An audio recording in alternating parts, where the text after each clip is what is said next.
Leo felt the city's vastness pressing down on him like a heavy blanket perched in his small attic room overlooking endless rooftops and bustling streets.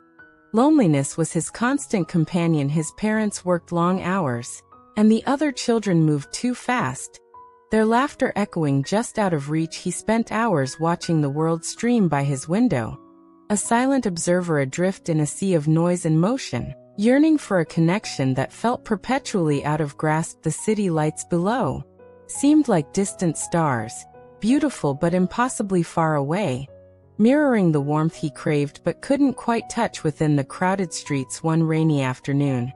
As Leo traced patterns in the condensation on his windowpane, something extraordinary happened. A single, impossibly large soap bubble, shimmering with every color imaginable, drifted gently against the glass and hovered there, defying the drizzle. It pulsed with a soft, internal light. Then, clear as a bell, a tiny musical voice whispered, "Hello Leo, would you like to see?" Stunned, heart pounding with disbelief and sudden hope, Leo hesitated only a moment before whispering back, yes. To his astonishment, the bubble seemed to expand, its iridescent surface enveloping him without breaking, lifting him effortlessly from his worn rug inside the bubble. Leo gasped. The noisy city vanished, replaced by a breathtaking miniature world. Lush forests of vibrant moss-carpeted rolling hills of soft earth, towering blades of grass became majestic emerald columns, glistening with dewdrops like diamonds. A bustling metropolis of ants carried crumbs 10 times their size along intricate pathways. A ladybug, its shell a polished ruby, landed on Leo's finger, its tiny antennae waving a friendly greeting. Sunlight filtered through the bubble's rainbow film, dappled everything in soft, shifting hues. The air hummed with the gentle symphony of tiny wings and rustling leaves, a peaceful orchestra playing just for him. He felt an overwhelming sense of belonging. The bubble, which Leo learned was named Lumina, became his silent guide and confidant. It understood his loneliness without judgment, responding to his thoughts and feelings with subtle shifts in color and warmth. It showed him wonders,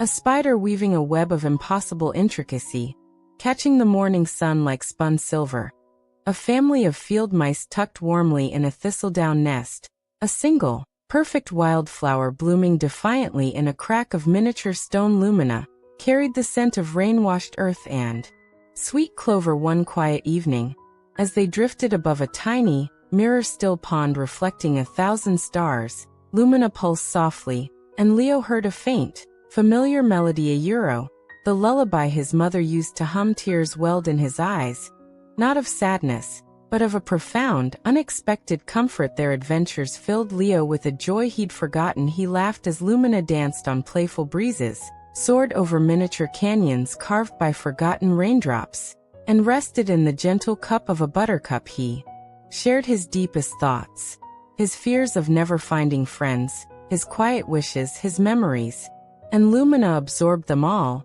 radiating a soothing, understanding warmth. The loneliness that had been his shadow began to recede, replaced by a quiet contentment and a dawning sense of wonder at the intricate beauty hidden everywhere. He learned the names of tiny beetles and the paths of industrious bees, feeling part of a vibrant, unseen community. One blustery autumn day, a fierce gust of wind, sharp and sudden, tore across the city rooftops. Lumina, usually so deft and graceful, wobbled violently. Leo clung to the soft, yielding interior as they were buffeted fiercely. The once serene world inside churned.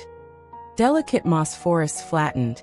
Tiny creatures scrambled for shelter. Lumina's colors flickered erratically, dimming against the gray sky. Leo felt a surge of pure panic, a terror deeper than any he'd known before. "Hold on, Lumina," he cried, pouring all his hope and desperate love into the thought. He could feel Lumina straining, fighting the relentless wind with all its fragile strength. With a final, heart-wrenching effort, Lumina guided them erratically back towards Leo's attic window. Just as they neared the familiar ledge, another savage gust slammed into them. Leo felt the bubble shudder violently beneath his hands. There was no dramatic pop, only a sudden, soft dissolution. Lumina simply faded, like mist under the morning sun. Leo landed gently, safely, on his bedroom floor, but where Lumina had been, only a faint, shimmering wisp of light remained for a second, brushing his cheek like a farewell kiss, before vanishing entirely. A profound silence filled the room.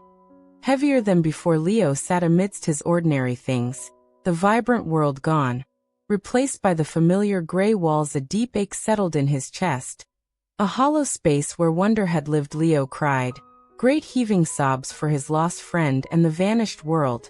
But as the days passed, the raw grief softened into a quiet, persistent warmth. He began to look not with longing for the extraordinary bubble, but with Lumina's eyes. He noticed the intricate pattern of frost on his windowpane one morning.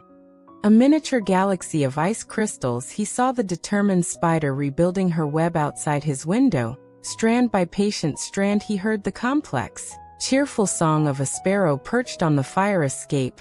He even smiled tentatively at the grumpy shopkeeper downstairs, and was surprised by a hesitant nod in return. The city hadn't changed, but Leo had. He carried the seeds of Lumina's world within him. Now he understood that true wonder wasn't confined to magic bubbles.